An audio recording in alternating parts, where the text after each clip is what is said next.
자, 에, 모의고사 1회 모의고사인데요. 뭐 뒤에 답하고 해설하고 있으니까 다 프로는 받겠죠. 예? 그래요. 자, 1번에 문제 보시면 복합 개념이라고 되어 있는데 복합 개념을 제목으로 해서 출제한 선례는 없어요.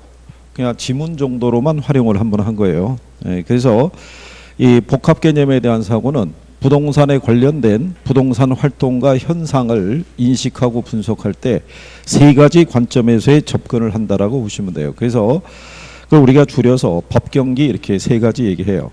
그래서 일단 뭐 여기 내용 안에서 이제 틀린 거는 5번이 이제 잘못된 거죠. 관리 중에서 인력 관리, 임대차 계약 관리는 법적 관리에 해당이 된다고 그랬을 때 요거는 이제 관리 개념에서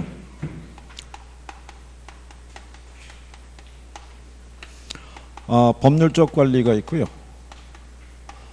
경제적 관리가 있고 그 다음에 이제 기술적 관리 이렇게 나누게 되면 여기서는 이제 임대차 이제 계약 관리, 얘는 이제 인력 관리, 얘는 이제 경계 측량 같은 거 실시하는 경우 요거 바꿔서 한번 출제한 선례는 한 번 있어요. 내용을 바꿔서 그 정도 이제 구별하면 되는 거고 여기 복합 개념의 사고로서는 우리가 기술적 개념하고요, 경제적 개념, 그 다음에 법률적 개념이 있었을 때 우리가 이제 부동산 개념을 구분할 때 이렇게 세 가지로 구분해요. 요거는 정리를 해둬야 돼요. 이거는 그래서 기술적 개념은 네 가지 있어요. 공간, 자연, 환경, 그 다음에 이제 위치 나누는 거, 그 다음에 자산, 자본, 생산 요소, 그 다음에 상품, 소비재.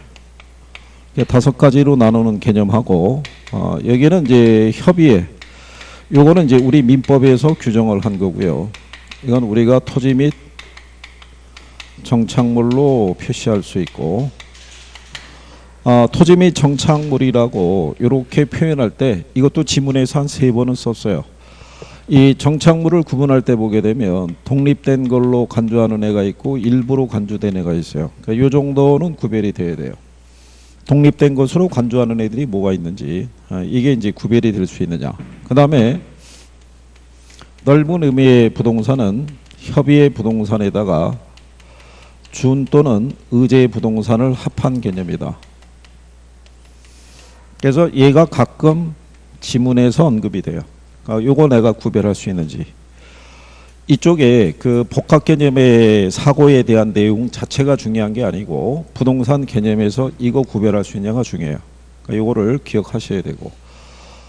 그래서 이게 여기 있는 준 또는 의제 부동산은 얘하고 같게 취급하는 거예요. 그죠? 얘랑 똑같이 등기 또는 등록에 대한 공시수단을 갖추고 있는 애들을 우리가 준 또는 의제 부동산이라고 얘기를 해요. 그래서 그 내용을 구별을 해 두시는 게 필요할 것이다. 개념을 물어볼 때. 자, 그런 내용이고요. 2번 문제를 보시면 토지의 분류를 물어봤어요.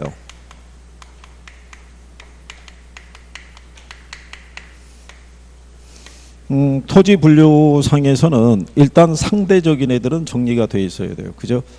후보지 하면은 뭐가 떠올라야 돼요? 에? 후보지가 들어오면 이행지.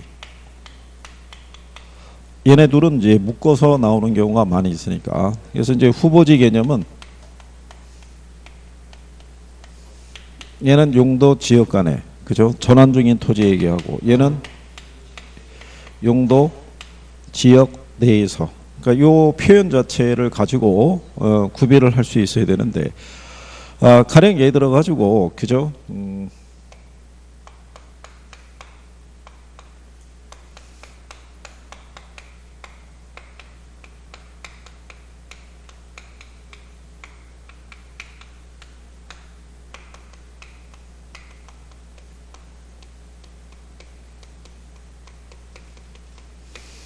주택지가 도로 확장 등으로 인해서 상업지로 용도가 변경이 될 수도 있겠죠. 예, 이 상태에 놓인 토지를 뭐라고 그러겠어요? 그걸 이행지라고 얘기할 수 있죠. 그죠?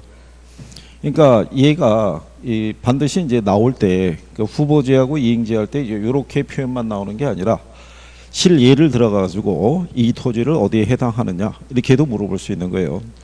우리가 이제 택지가 있고 그 다음에 농지가 있고 임지. 택지 지역 안에 가게 되면 주거, 상업 이렇게 공업으로 나눌 수 있을 때 이렇게 바뀔 수 있을 거 아니에요. 예, 그러니까 예전 여러분 시험에서는 전이 뭐로 답으로 이렇게 바뀌는 토지를 뭐라고 하느냐라고 출제했던 선례가 있어요. 그러니까 그 내용까지는 이제 구별이 되셔야겠고 그 다음에 필지하고 획지도 시험상에서 자주 인용이 되는데 근래에는 이제 더 나오는 게 이제 획지. 획지는 뭐를 획지라고 그래요? 획지.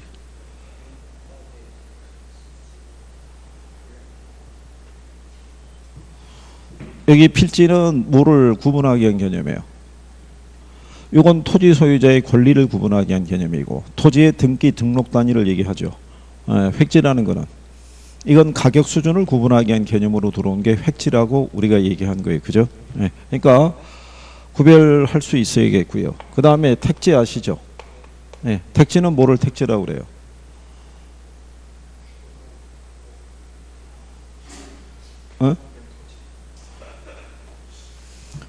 이거는 주택이나 상가나 공장이 있죠.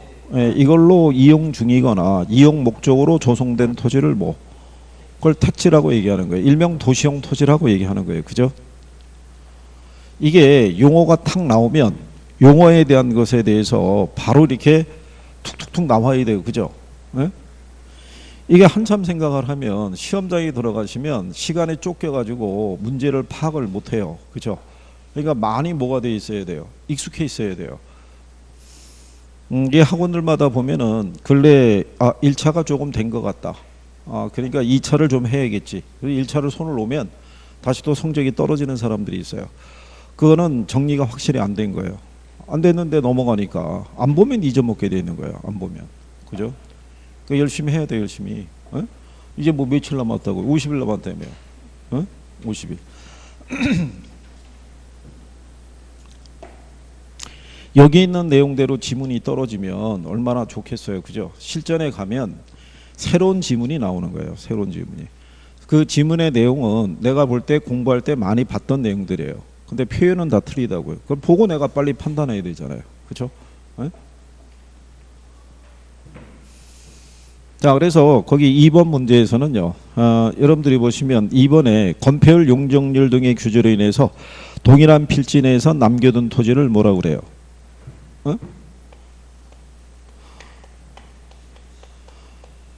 걔를 우리가 공지라고 얘기를 하죠. 공지. 그래서 대부분 건설을 할 때, 건축을 할 때 보면은 공간을 꽉 메워서 건축하지 않고 일정한 부분에 여유 공간을 남겨두죠. 일조권 문제라든가 아니면 소방 관련 문제 때문에 일정한 공간을 비워둬야 되는 토지를 뭐라 그런다? 공지. 그 다음에 지상에 건축물이 없는 토지로서 공법상 사업상 제약을 받는 토지를 갱지라고 한다 그랬으니까 갱지라는 표현은 여러분 시험에는 언급이 안 돼요. 그러니까 기본적으로 뭐는 알아야 돼요? 나지. 나지의 용어는 어떻게 우리가 얘기를 해요? 나지.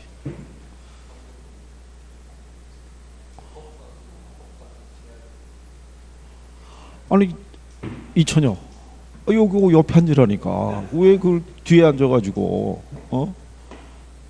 별로 가도 사람들이 뭐라고 그래가지고 뭐라고 지금 얘기를 안 하고 있는 거잖아. 얘기를. 그치? 아마 여기 와서 이렇게 쭉 보고 있으면은 속 터진다고 그럴 거야 진짜. 지금 많이 김총각은 틀림없이 시험이 끝나면 인터넷 댓글에 올라온다고. 그 말도 많더 탈도 많은 그 김총각은 어떻게 되냐고. 너 저기 얼굴만 공개되면은 넌 장각이 틀린 거야 그거. 큰일 난 거야 이거. 어. 너 미래의 장인어른이 너 얼굴 기억했다가 너 나중에 여친 손잡고 인사하러 가면은 어떻게 할 거야 그거.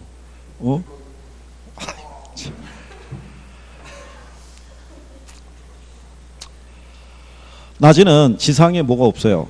건축물이 없어요. 그리고 지상권 등 토지의 사용 수익을 제한하는 그죠? 권리가 설정돼 있지 아니한 토지를 뭐라고 그래요? 낮이라고 얘기를 해요. 그래서 이거를 활용하는 거는 나중에 우리가 뭐를 평가할 때요. 표준지 공시가를 산정할 때는 낮이 상정 평가 원칙이에요. 그죠?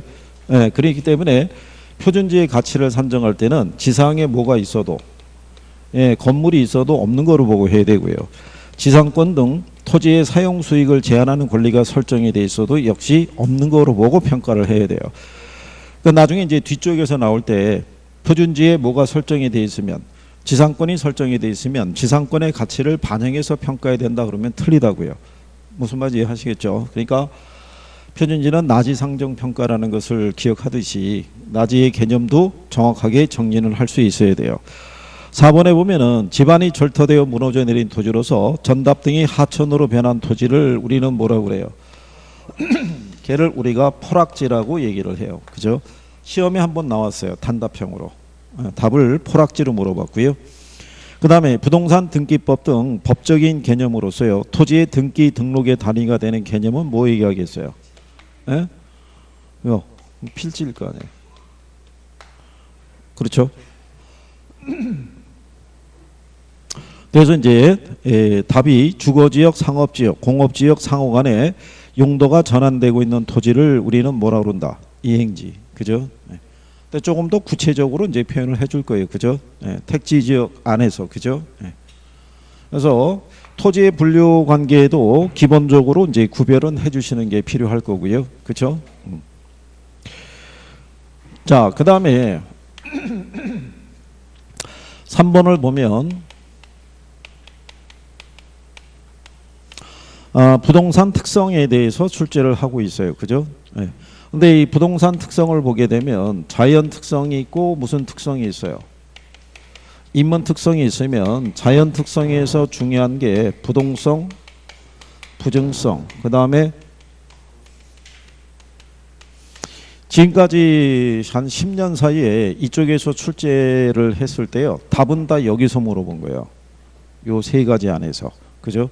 얘네 말고 모두 있어요.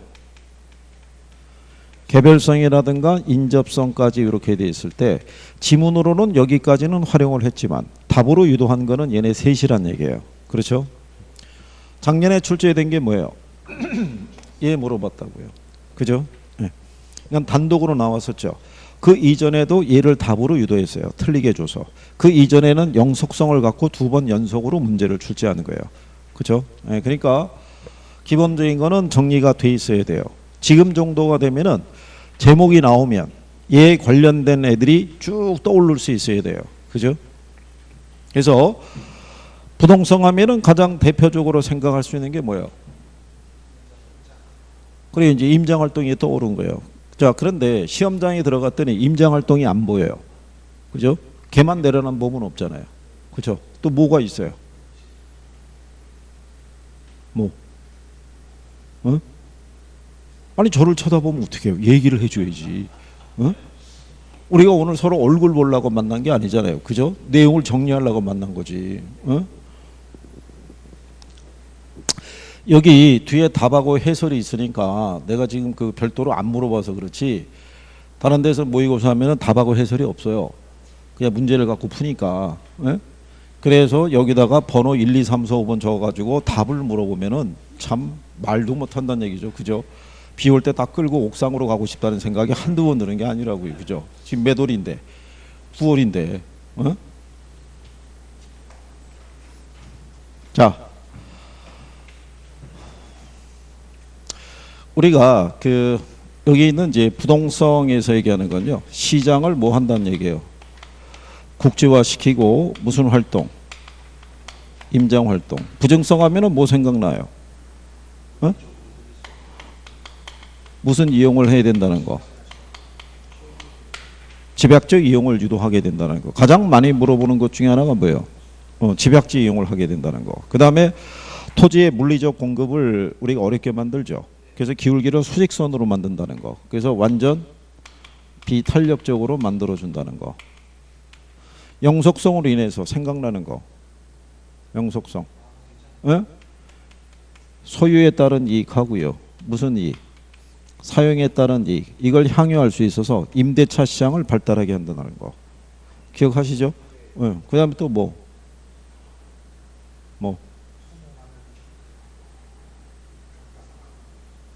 얘는 감가상각은 발생하지 않아요. 개별성으로. 개별성은 건물 등에도 적용이 된다 안 된다? 건물에도 적용이 돼요. 그죠? 물건 간의 비교가 어렵게 만들어주죠. 일물리가의 법칙이 성립이 안 되는 거고요. 그죠? 여기 개별성하고 인접성은 부동성에서 파생된 거예요. 그죠? 그렇기 때문에 별도의 지문으로는 잘 인용을 안 해줘요.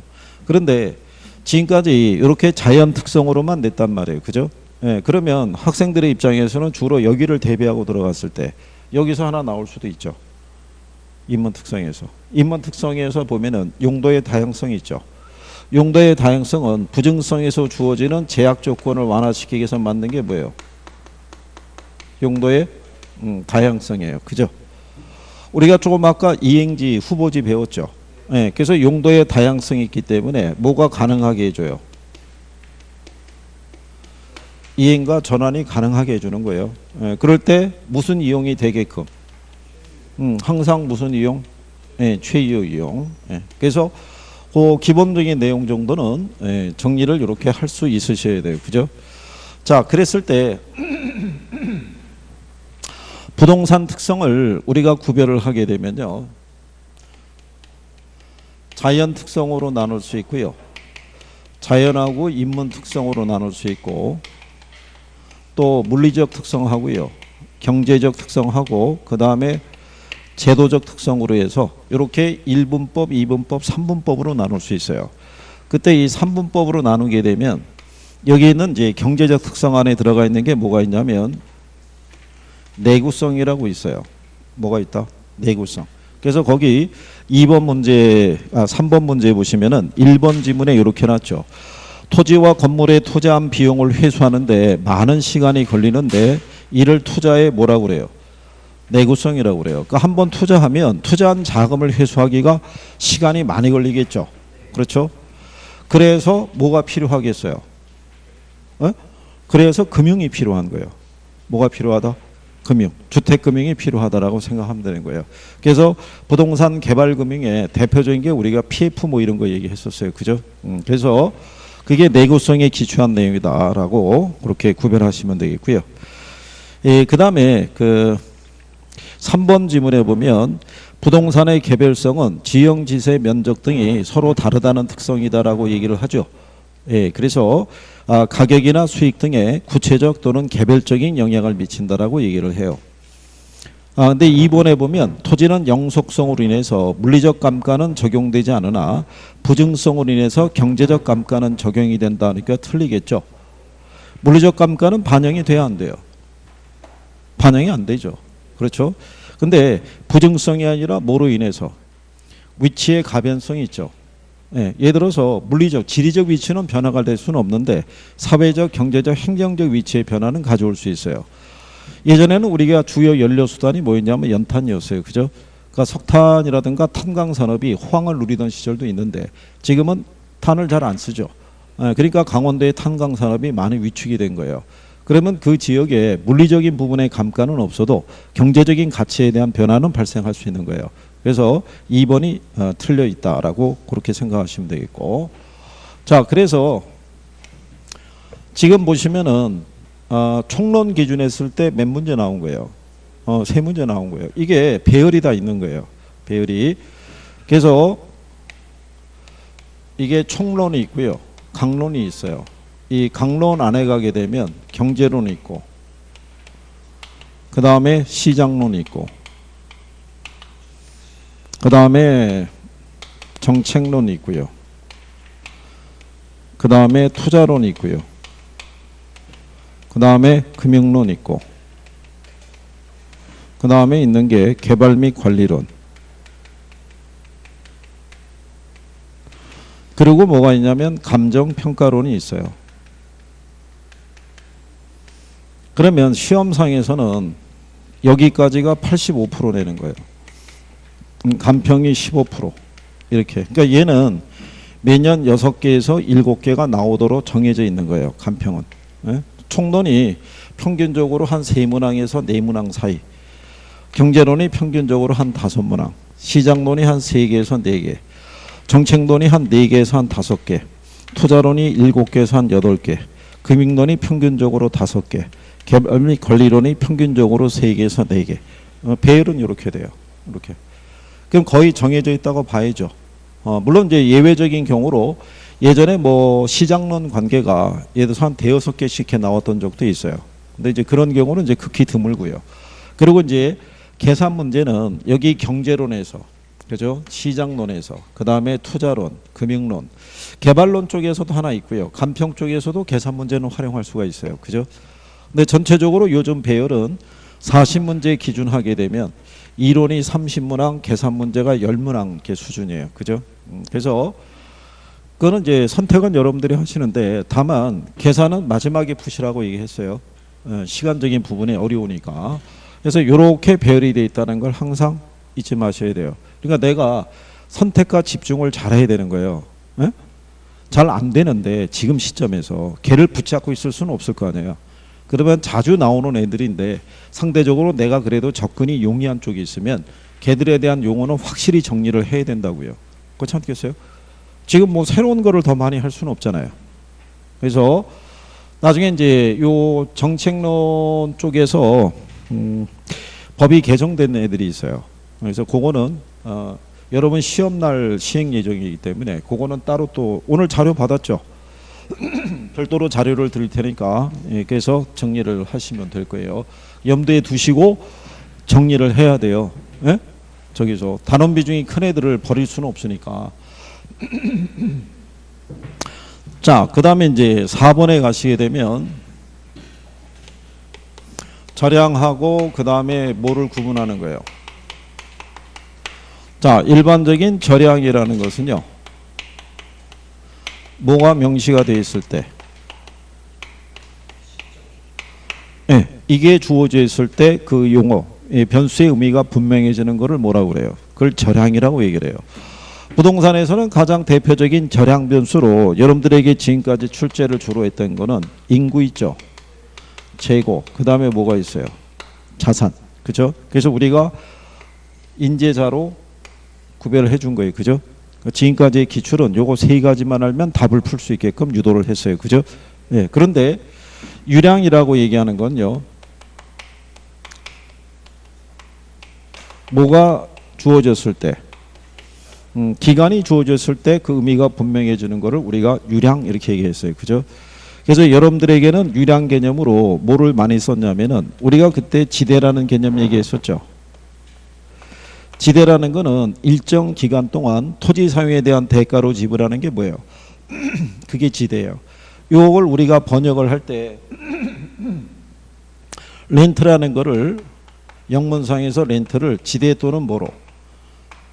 임대료로 번역해서 쓴 거다라고 얘기를 한 거예요. 그죠? 요 임대료에 대한 또 다른 표현을 우리가 뭐? 순영업소득 있죠? 임대소득. 이게 이제 무슨 개념에 들어가는 거예요? 유량 개념에 들어가는 거. 그러고 난 다음에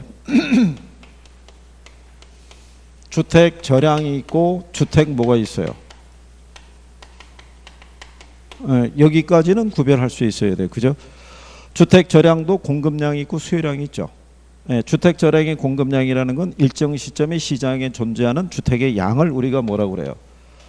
주택 절량이라고 얘기를 해요. 그죠? 그러니까 주택 절량은 단기적으로는 양의 변화가 있어요, 없어요? 단기적으로는 양의 변화가 없는 거예요. 그래서 주택 절량 공급 곡선을 우리가 단기 공급 곡선이라고 그래요. 그래서 수직선으로 표시하는 거예요. 그죠? 그래서 절량의 의미 정도는 알고 계셔야 돼요. 그죠? 그래서 일반적으로 주택 재고량 그러면 얘는 무슨 개념에 들어가겠어요? 절량이 들어가는 거예요. 그죠? 근데 주택 거래량 있죠. 또는 신규 주택 공급량이 있죠. 얘는 어디에 들어가요? 얘는 유량이 들어가는 거예요. 무슨 말인지 아시겠죠? 그러니까 그 내용들을 내가 구별이 되어 있는지. 그래서 4번에 여러분들이 보시게 되면 1번에 월 임대료 있죠. 기간이 명시되잖아요. 월급여, 연간 이자 비용, 지대. 요거 네 가지는 다 뭐 유량 개념이고요. 대부 비율만 무슨 개념? 절향 개념이다 이런 얘기죠.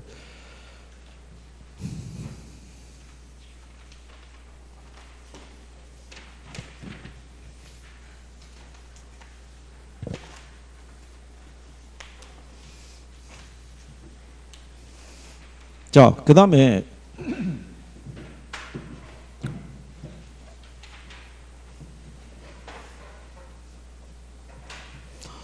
5번에 가게 되면요. 수요와 공급에 대해서 물어보고 있어요. 시험상에서 이제 출제를 할 때 보면요. 얘만 물어볼 수도 있고요.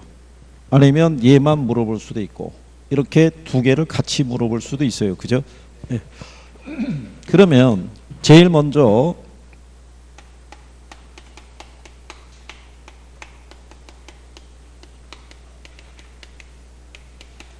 수요량의 변화하고 무슨 변화는 구별할 수 있어야 돼요. 네, 수요의 변화는 구별할 수 있어야 돼요. 그죠? 수요량의 변화를 가져다 주는 요인은 뭐 있어요? 네? 해당 재화의 가격밖에 없는 거예요. 그죠? 그래서 아파트 가격이 변하면 아파트 수요량이 변하겠죠. 그 변화를 우리는 수요 곡선상에서의 이동으로 표시할 수 있는 거예요. 그죠? 네, 그게 수요량의 변화고, 수요의 변화라는 거는 뭐 빼고 얘기하는 거예요. 그러니까 가격 외의 요인 얘기하는 거예요. 그죠? 그러면 가격 외의 요인 중에서 가장 중요하게 여러분들에게 자주 물어보는 게 뭐겠어요? 그게 대체재 보완제라고요. 특히 대체재 관계를 잘 물어보기 때문에 그거는 잘 기억할 수 있어야 돼요. 그죠? 그러면 가령 예를 들어서 자, 아파트에 대한 수요량의 변화를 가져다 주는 것은 아파트 뭐가? 가격의 변화로. 그죠? 그러면 아파트 가격 변화에 대한 예상이 있죠. 이거는 아파트 수요의 변화를 가져다 주는 거예요. 이거는 가격이 변한 게 아니라 가격 변화에 대한 뭐 예상이다 이런 얘기죠. 그래서 시험에 나왔어요, 안 나왔어요? 나온 거예요. 1번 지문, 유인 지문으로 준 거예요. 아파트 가격 변화에 대한 예상은 수요량의 변화로 이렇게 하면 틀리는 거예요. 무슨 변화? 예, 수요의 변화라고 그래서 곡선이 좌우로 이동하게 되는 것들을 구별하시면 되겠고. 자, 그러면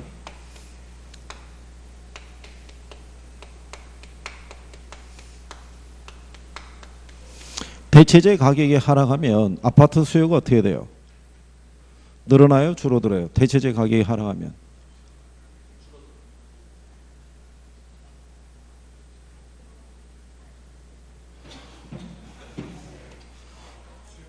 얘가 가격이 하락하게 되면 아파트 수요는 감소해요. 무슨 말인지 아시겠죠? 자, 소비자들은 효용이 비슷한 재화가 있으면 상대적으로 가격이 싼 애를 더 많이 소비하라고 그래요. 그죠? 소비자들은 효용 극대화의 바탕을 두고 있는 거예요. 합리적 소비를 전제로 하고 있다고요. 그러니까 대체재 가격이 하락하면은 당연히 아파트 수요는 어떻게 돼요? 줄어드는 거예요. 그죠?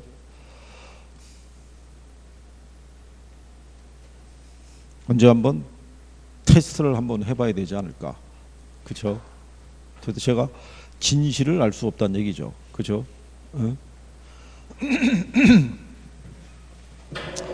시험상에서 잘 쓰는 것 중에 하나가 이거예요. 대체재 가격이 뭐 했을 때? 하락했을 때. 선생들이 모의고사 줄 때 이렇게 얘기한다고요. 대체재 수요가 어떻게 돼요? 증가했을 때. 아파트 수요는 어떻게 되겠어요?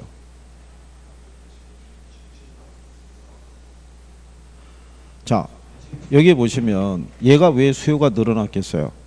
얘가 가격이 하락했으니까 늘어났을 거 아니에요. 그러니까 당연히 얘 수요는 어떻게 돼요? 감소할 거 아니에요. 그죠? 얘 나올 때는 맞히고 얘 나올 때는 틀린다는 얘기는 여기가 확실하게 정리가 안 돼 있는 거예요. 무슨 말인지 이해하시겠어요? 네, 그러니까 그거를 꼭 구별을 할 수 있으셔야 돼요. 자, 대체재라는 게 뭐예요? 대체할 수 있는 재화잖아요. 그죠? 한쪽이 가격이 비싸지면 그죠? 상대적으로 가격이 싼 애를 더 많이 소비하겠죠. 그렇잖아요. 그러니까 얘네는 소비의 움직임이 반대로 간다고요. 대체해서 소비하니까.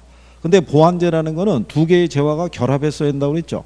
바늘과 실처럼. 그러니까 걔네는 소비의 움직임이 같이 간다고요. 같이. 그죠?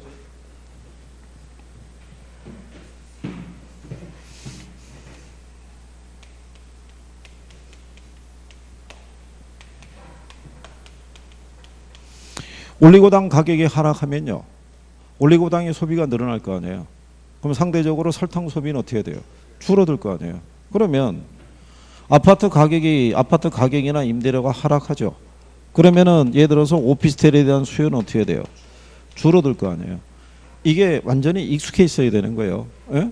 표현에 따라서 이 내용을 답을 자꾸 다르게 인식을 한다는 얘기는 여기가 정리가 안 돼 있다는 얘기라고요. 그러니까 반드시 구별할 수 있으셔야 돼요. 그죠? 자, 그래서 이제 거기 보시면요. 5번의 1번을 보시면 수요량의 변화가 수요 곡선상의 점의 이동이 발생한다면 수요의 변화는 수요 곡선 자체가 이동한다라고 그러죠. 그런데 수요량의 변화를 우리가 얘기하면요. 원래는 명칭이 동일한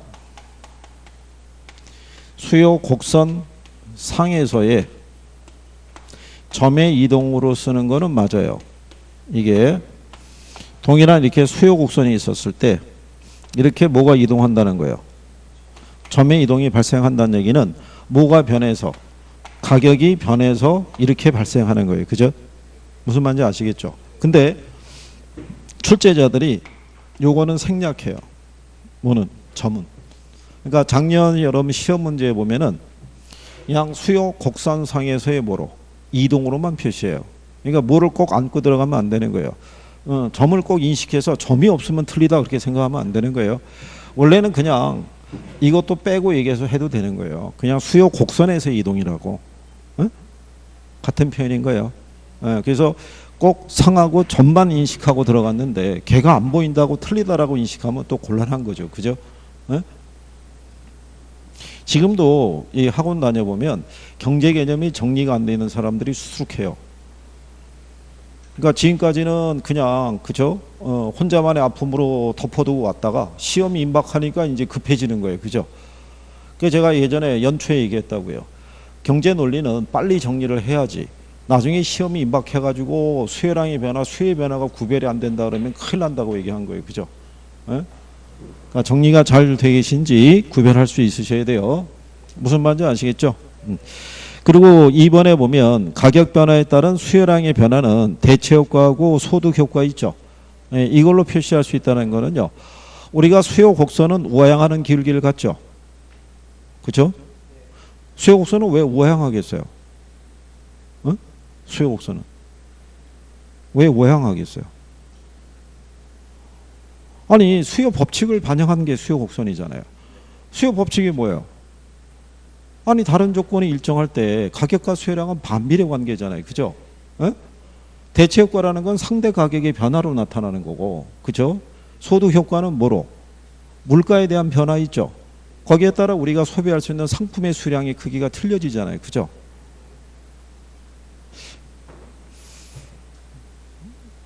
이게 선생을 자꾸 불안하게 만들면 나중에 이걸 어떻게 종강을 하겠어요, 이거.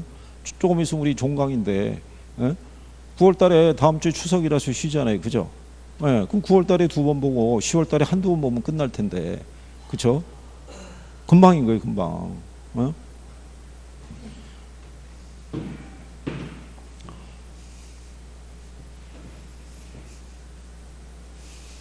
자, 예를 들어서 이런 거요. 올리고당도 가격이 1,000원이에요. 그죠? 설탕도 가격이 1,000원이에요. 그런데 얘네들의 효용은 서로 어떻게 돼요? 같을 거 아니에요. 근데 만약에 올리고당의 가격이 800원으로 하락해요. 그죠? 그러면 상대적으로 얘가 가격이 비싸진 거잖아요. 그러면 소비자들은 효용이 같으면 가격이 싼 애 소비를 더 많이 늘리겠죠.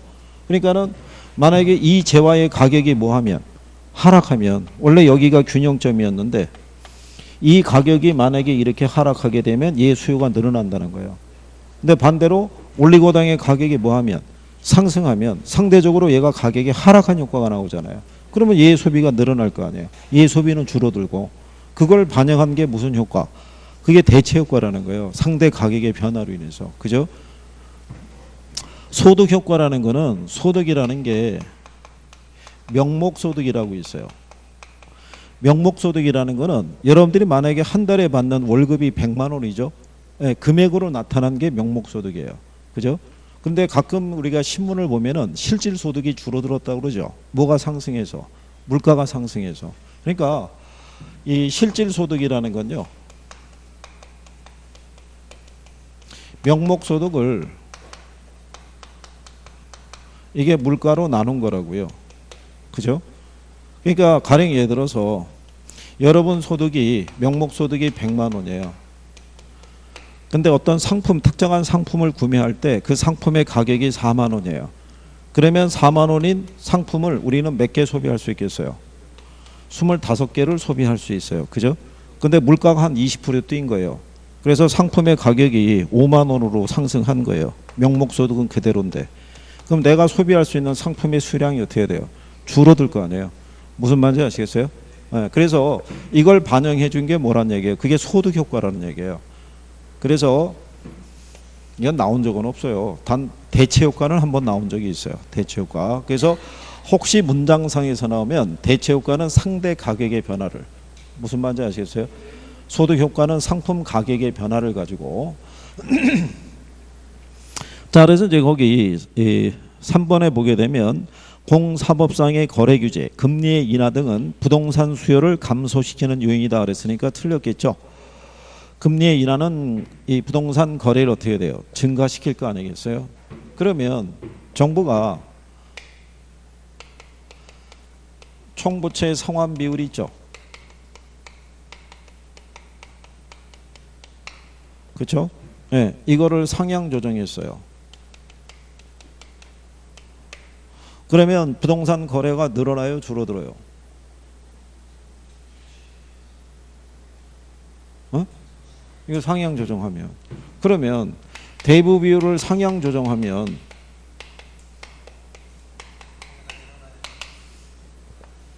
그러면 수요가 어떻게 돼요?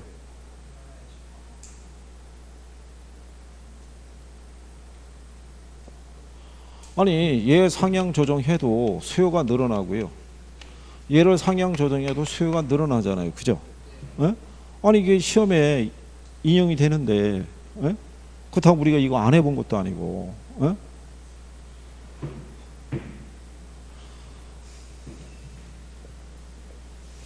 이게 벌써 총론하고 경제편 들어왔을 때 대답이 틀려지잖아요. 그죠? 총론할 땐 그래도 몇 가지라도 대답하다가 경제 들어와서 뭐 물어보게 되면 자신이 없으니까 말을 못 하는 거예요. 그죠? 에? 그렇다고 누가 대신 대답해 주는 사람이 있는 것도 아니고. 에? 김정아, 너 옆에가 따끔따끔거리지 않아? 옆에서 야, 제가 대답이라도 해줘야 되는데 뭐 이런 거잖아. 근데 본인이 침묵을 지키고 있으면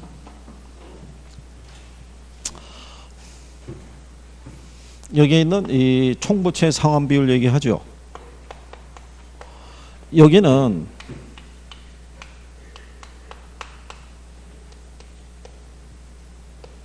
여기 약어라고요.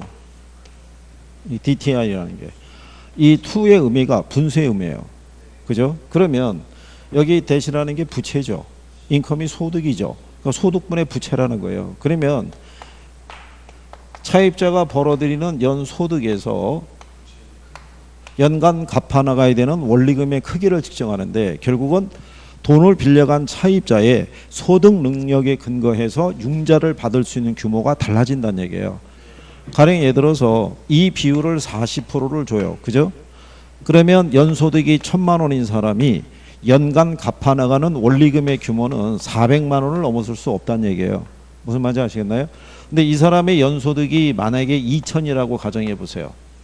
2천일 때 40%를 적용하면 이 사람은 800까지도 융자를 받을 수 있는 그 상태가 되는 거예요. 그러니까 뭐가 높을수록 소득 능력이 높을수록 융자를 받을 수 있는 규모가 커지는 거라고요. 근데 만약에 정부가 이 비율을 40에서 몇 프로로 해주면 50%를 늘려주면 이 사람은 500만 원까지, 이 사람은 얼마까지, 1000만 원까지를 융자 받을 수 있는 규모가 커진다고요.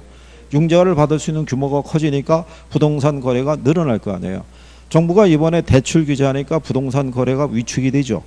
그렇잖아요. 근데 이렇게 융자를 받을 수 있는 규모가 커지면 당연히 그러죠. 그러니까 이거는 뭐를 근거로? 소득을 근거로. 그죠? 융자를 받을 수 있는 규모를 정해주는 거예요. 그러면 우리가 대부 비율이라고 얘기를 하고 담보 인정 비율이라고 얘기하죠. 여러분들에게 시험에서 나올 때는 대부 비율이라고도 쓰고요. 담보 인정 비율이라고도 얘기하는 거예요. 그러면 얘는 론 투 밸류라고요. 그죠? 가치 위에 뭐가 있는 거예요? 부채가 있는 거예요. 그러면 얘는 부동산 가치에 대한 융자금의 크기를 나타내는 건데, 그러니까 이거는 부동산 가치를 기준으로 융자금의 규모를 정해주는 거예요. 만약에 이 비율을 60%를 주면은요, 만약에 1억짜리 부동산이면 6천만 원까지는 융자를 받을 수 있다는 거예요. 얘를 담보로 해서. 근데 만약에 이 비율을 70%로 늘려주면 1억짜리 주택이면은 얼마? 최대 7천만 원까지는 융자를 받을 수 있다는 얘기예요. 무슨 말인지 아시겠나요? 그러면 집 있는 사람들은 대출 받기 쉽겠죠.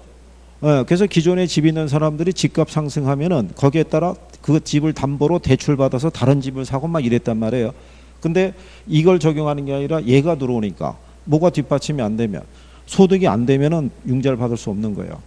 그래서 거래를 규제할 때 이걸 많이 활용한다고요. 그러니까 이거 용어 쓰니까 구별은 해야 되는 거예요. 그죠? 그래요. 자, 그래서 이게 단순하게 금리 인하 뭐 이렇게만 나오면 얼마나 좋겠어요. 그죠? 예? 활용은 좀 하셔야 되겠고요. 자, 그 다음에 이제 6번을 가시게 되면요. 부동산 수요와 공급에 대한 설명이다. 틀린 거를 물어봤어요. 그죠? 예. 그러면, 자, 5번에 보면 매도자들이 가격 상승을 예상하였다면 가격은 상승하고 거래량은 감소한다라고 해놨죠. 그죠? 자, 매도자들이라는 게 결국 공급자들이잖아요. 그죠? 자, 부동산을 공급하는 사람들은요, 앞으로 부동산 가격이 상승할 것이라고 예상이 되면 공급을 늘려요, 줄여요? 줄인다고요. 더 오른 다음에 파는 게 유리하니까.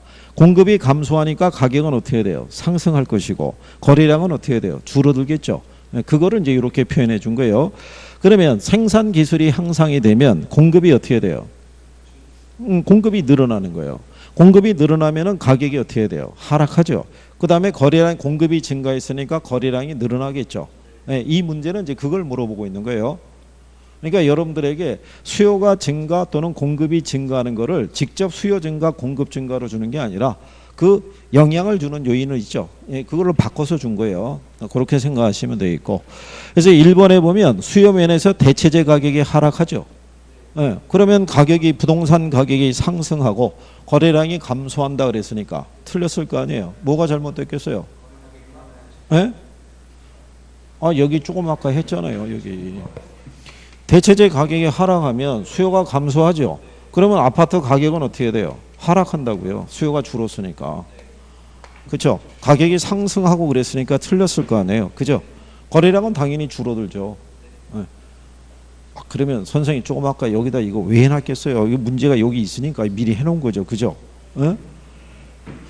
이거 문제 풀어보긴 풀어봤어요? 전혀 안 그런 것 같은데요? 네? 아니 풀기는 풀었는데 물어보면 거기에 따라서 뭔가 얘기가 나오거나 뭐 이런 게 있어야 되는데, 그죠? 자, 어쨌든 그 다음에 7번을 보시면 어떤 부동산에 대한 수요의 임대료 탄력성이 0.7이고요 수요의 소득 탄력성이 마이너스 0.3이라고 그랬죠. 네, 마이너스 0.3의 의미가 뭐예요? 네? 마이너스 0.3의 의미가, 소득 탄력성이 마이너스 0.3이라는 의미가 뭐예요?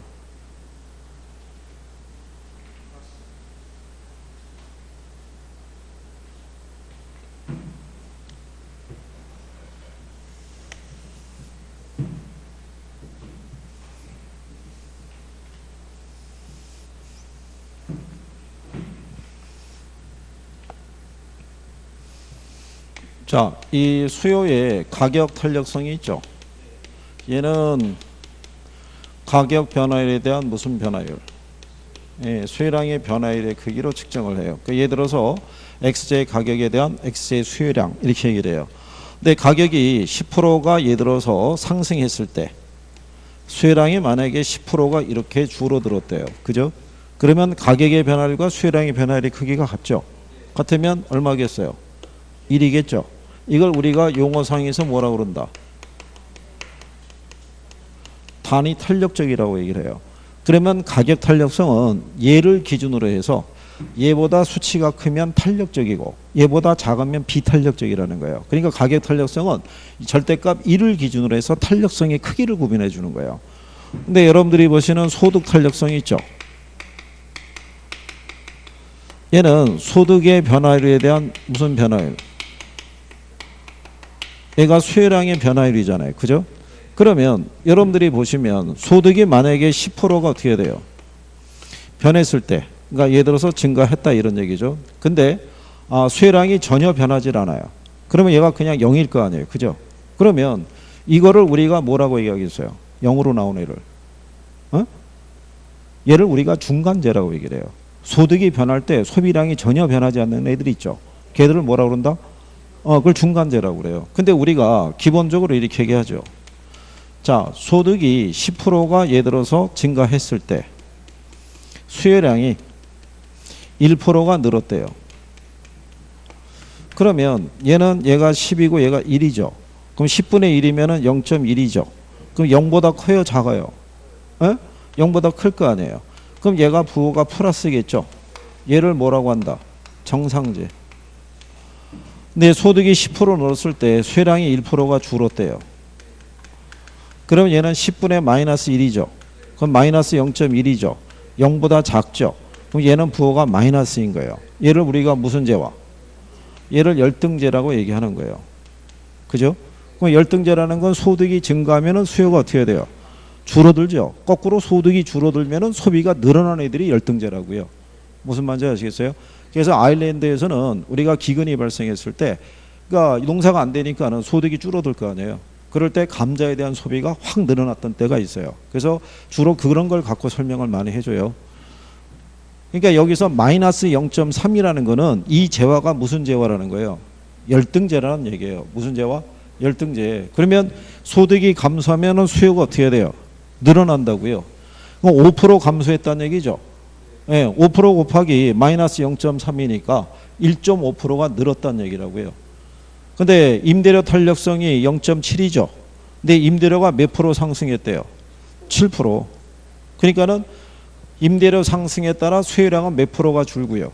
7%가 줄었는데 소득이 열등제이기 때문에 소득이 감소할 때 수요가 몇 프로가? 1.5%가 늘었다는 얘기예요. 그 7에서 1.5 빼면 남는 게 5.5%겠죠. 그래서 5.5% 늘었다고 얘기하는 거예요. 그래서 가격 탄력성은 이를 기준으로 탄력성의 크기를 구분한다 그러면 소득 탄력성과 교차 탄력성은 부호를 가지고 재화의 성격을 구별해 주는 거예요. 무슨 말인지 아시겠나요? 그래서 출제자들이 계산 문제를 낼 때요. 걔를 굳이 정상재다 열등재라고 표현하지 않고요. 이걸로만 표시해요. 에? 여러분 시험에도 한번 그렇게 나온 적이 있어요. 소득 탄력성이 0.6일 때 소득이 증가했다는 얘기죠. 그럼 수요량은 어떻게 돼요? 당연히 늘어나야 돼요. 왜? 0보다 크니까 얘는 정상재라고 여기다가 암시를 준 거라고요. 그러니까 뭐 계산에 대한 것까지 퍼펙트하게 해달라고 부탁하지는 않겠으나 그죠? 네. 8번에 가면 부동산 시장의 기능을 설명한 것이다. 틀린 것을 물어봤어요. 그죠? 자, 여기서 일단 틀린 거는 답은 3번이 되겠죠. 부동산 시장은 수요와 공급의 조절이 곤란하게 하는 기능이 아니라 특성이 있죠. 수급 조절의 곤란성이라는 얘기죠. 그렇죠? 자, 우리가 시장의 역할 중에서 가장 중요한 건 뭐라고 그랬어요? 거래하고 교환이 성립하도록 해주는 게 시장의 역할이라고 얘기한 거예요. 기억하시나요? 네. 그래서 그 가격을 매개로 시장 참여자들에게 각종 정보를 제공해 준다고 그랬죠. 어느 만큼 생산하고 어느 만큼 소비해야 되는지에 대한 기준을 마련해 준다라고 얘기한 거예요. 우리가 그때 뭐 갖고 얘기했냐면 물고기하고 왜 바나나 갖고 얘기했잖아요. 그죠? 기억은 안 나시죠? 그래요. 그래서 시장의 기능으로 이 단독으로 형성됐던 경우는 별로 없어요. 그리고 요즘은 부동산 시장을 물어보게 되면요. 옛날 같으면은 시장의 특성과 기능 이렇게 물어봤는데 요즘은 효율적 시장의 논리도 들어오고요. 경제 논리도 들어올 수 있고 금융의 논리도 들어올 수 있고 그래요. 요즘은 복합적으로 물어보니까 그런 부분의 표현을 잘 기억을 해줄 수 있어야 돼요. 그죠? 그 다음에 9번에 가면은 경기 변동이 있죠. 예. 자, 옳은 거를 물어봤을 때 2번에 보면 부동산 경기는 유형에 따라 각각 다른 변화 특성을 나타낼 수도 있어요, 없어요? 예. 주거용하고 상업용, 공업용의 운동은 서로 다르게 나타날 수 있어요. 그런데 1번 지문에 보시면 부동산 경기는 일반 경기보다 항상 후행한다고 되어 있잖아요. 이게 이제 아마 항상이라는 표현을 넣기 때문에 그렇다고 그러는데 보편적으로 전체적인 부동산 경기는 일반 경기에 비해서 후행해요. 건축 경기이기 때문에. 그래서 1번 지문은 그냥 가로치셔도 된다 이거죠. 실전에서 그렇게 나오기는 좀 어렵고 나오면은 아마 또 시비 붙을 가능성이 커요. 왜냐하면 부동산 이 경기라는 게 건축 경기라고요. 지어서 들어올 때까지 뭐가 많이 걸려요? 시차가 많이 걸린다고요. 그죠? 그래서 일반적으로 전체적인 부동산 경기는 일반 경기에 비해서 우리가 수업 시간에 얘기했지만 일반 경기의 사이클이 이렇게 가면 부동산 경기는 뒤쳐져서 움직인다고요. 이렇게. 그죠? 다만 이제 부문별 경기로 들어가서 상업용, 공업용 경기는 일반 경기하고 동행하는 수준이고 주거용 부동산 경기는 역행하는 수준이다 이렇게 얘기하는 거지 전체적인 부분은 우리가 후순환한다라고도 얘기를 해요. 그래서 1번 지문에 대한 거를 내용은 그냥 가로치시고 참고하셔도 되더라. 3번에 보시면 부동산 경기는 일반 경기하고 비교해서 팽창 국면과 위축 국면 간의 차이가 적은 특징을 갖고 있다라고 돼 있죠. 이거를 여러분 시험에는 팽창과 위축 이렇게 쓰지는 않고요. 진폭을 얘기할 거예요. 부동산 경기는 일반 경기에 비해서 뭐가 커요? 진폭이 커요. 진폭이 큰 이유가 왜 그래요? 왜? 진폭이 큰 이유가 왜? 시차가 있어서 그래요. 수요와 공급 간에 뭐가? 시차가. 수요는 증가하더라도 공급이 바로 못 따라오죠. 그게 건축 경기라서 그런 거예요. 그래서 시장에서는 초과 수요나 초과 공급적인 양상이 반복되는 거예요. 무슨 말인지 이해하시겠나요? 그래서 만약에 이런 얘기예요. 지금 이 정부에서 대출 규제를 강화시키고 여러 가지 규제를 강화시키잖아요. 그러면은 일단은 부동산 공급이 어떻게 돼요? 줄어들어요. 위축이 된다고요. 그 현상이 그 효과가 바로 지금 안 나타나요. 이게 일정한 기간이 경과하고 다시 경기가 좋아지고 수요가 늘어났을 때 공급이 바로 못 들어오는 거예요. 왜? 착공 들어간 물량이 없으니까. 무슨 말인지 아시겠나요? 그래서 그때는 초과 소요 상태가 되니까 가격이 오를 거 아니에요. 그러면 이제 공급자들이 그때 착공이 들어가면은 그 물량이 쏟아질 때까지 뭐가 많이 걸리는 거예요. 시간이. 그래서 그게 부동산 시장에서 나타날 수 있는 특징이고 그거를 가장 잘 설명해 주는 게 거미집 모형이에요. 그죠? 네, 그래서 그 내용 정도로 구별하시면 되겠고. 그 다음에 시장 실패라는 것 있죠. 네, 시장 실패. 시장 실패를 유발하는 요인은 뭐 있어요? 시장 실패를 유발하는 요인. 작년에도 나왔잖아요. 그죠? 아니 그러니까 제가 지금 얘기하는 거는 문제를 풀어보셨냐라고 물어봤을 때 여기 있는 문제를 풀고 그저 답을 뒤에서 확인하고가 아니라 시장 실패가 나오면 선생님이 강조했을 때 시장 실패 원인 정도는 우리가 구별을 해야 되는데 그걸 내가 알고 있는지를 점검을 해봐야 되잖아요. 그렇잖아요. 단순히 문제를 풀어가지고 이게 답을 맞췄다 틀렸다가 중요한 게 아니고 응?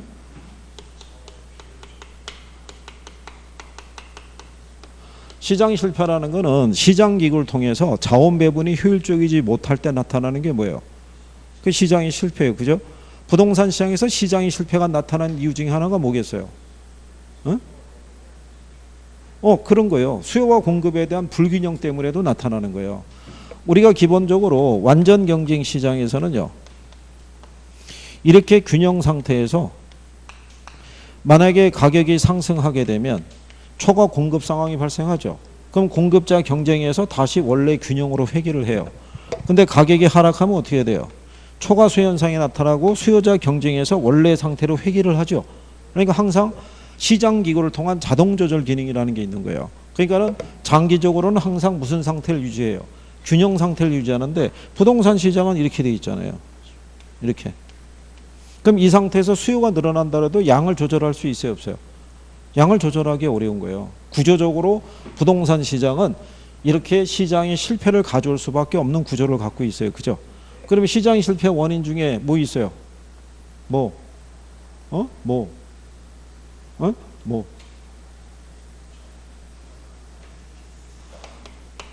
자, 불완전 경쟁 시장이라고 있죠. 또 뭐 있어요? 규모의 경제라고 있죠. 그 다음에 정보의 비대칭성이라고 있죠. 그 다음에 또 뭐 있어요? 공공재. 그 다음에 또 뭐? 외부 효과. 작년에도 나온 거 아니에요. 에? 그 중에서도 여기 공공재하고 외부 효과 있죠. 얘네가 중요한데 부동산학에서는 얘가 더 중요하다라고 얘기했잖아요. 그죠? 요거 얘네들은 제목만 알면 돼요. 제목만 알면 되고 얘네는 조금 더 세부적인 거. 공공재는 비경합성과 비배제성의 특징을 갖고 있죠. 시장기구를 통해서 생산을 유도하면 항상 무슨 생산? 과소 생산의 문제가 좋은 건 항상 부족하다고요. 그죠? 네. 외부 효과를 보게 되면 정예비 효과가 있고 뭐가 있어요? 둘 중에 시장기구를 통해서 생산을 할 때 얘들이 생산이 됨으로써 사회적 비용을 유발하는 애들은 누구? 부예비 효과. 얘는 규제전에는 과소 생산의 문제가 있어요? 과대 생산의 문제가 있어요? 과대 생산의 문제가 있고 얘는 항상 무슨 생산? 과소 생산의 문제가 있죠. 그러니까 그런 게 기본적으로 쭉 깔려 있었을 때 거기 10번에 보시면 틀린 거 물어봤죠. 1번에 보시면 부의 외부 효과가 존재하는 경우 공급 곡선이 적정 수준보다 좌측에 위치한다는 얘기는 공급이 감소했다는 얘기잖아요. 그래서 시장 실패의 원인이 된다니까 틀린 거죠. 얘는 필요 이상으로 무슨 생산? 과대 생산이 되기 때문에. 그죠? 그러니까 완전 경쟁 시장에서는요. 여기 나온 것처럼 초과 공급이 발생하죠. 과대 생산이 되면 공급자 경쟁에서 다시 원래의 상태로 회귀를 한다고요. 근데 부동산 시장에서는 그게 조절이 잘 된다 안 된다? 잘 안 된다는 얘기죠. 그래서 거기 보시면 2번에 비대칭 정보 나오죠. 3번에 불완전 시장이라는 존재 나오잖아요. 그죠? 5번에 가면 비경합성과 비배제성을 갖는 재화는 뭐겠어요? 그게 공공재일 거 아니에요. 공공재. 그러니까 공공재는 시장 실패의 원인이 된다 이렇게 돼 있잖아요. 그죠? 그러니까 어느 한 특정한 파트가 있으면 거기가 확실하게 정리가 되셔야 돼요. 에? 자, 여기까지 다 하셨어요. 잠깐 쉬었다가 들어오십시오.